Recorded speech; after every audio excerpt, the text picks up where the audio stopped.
الرحمن الرحيم الحمد لله رب العالمين والصلاة والسلام على رسول الله صلى الله عليه وسلم إله سبحانه وتعالى ما هاد إسكاله ثانيا waxaan aad ugu faraxsanahay ka soo qaybgalka xalfadatan aad ka balaaran aan ku dhagax dhigayno cilbiyoodkii jaamacadda ku faraxsanahay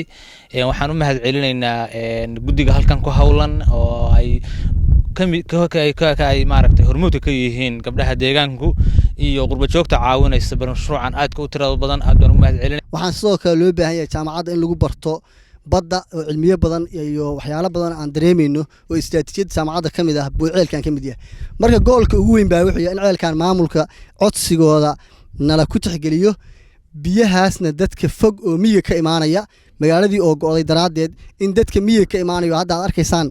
xagga ay miyiga kaga aadan tahay in miyigiina dadka isticmaalaan jaamacaddina ay isticmaasho marka ceelkan waxaa loo isticmaali doonaa laba faa'iido mid ah magaalada iyo developmentka iyo horumarka iyo mid ah livelihoodka oo ah nolol maalmeedka in bini'aadamka iyo xoolihiiba ay ka faa'iideystaan. Raxmaan raxiim maanta waxaan ku faraxsanahay maxnaa taaway anagoo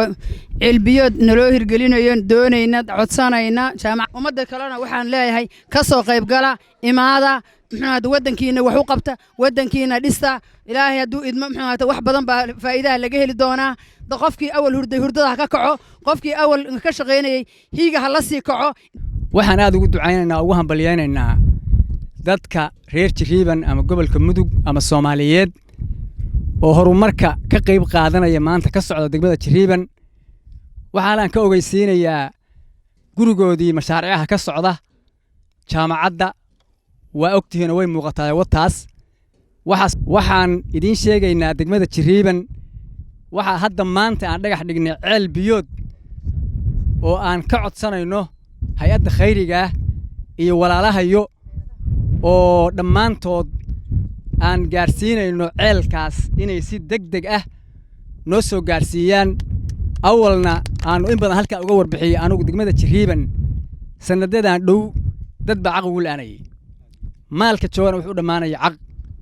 kan kaliya idin kama baahnahay waxa idin ka baahanahay kuwa badan baan idin ka baahanahay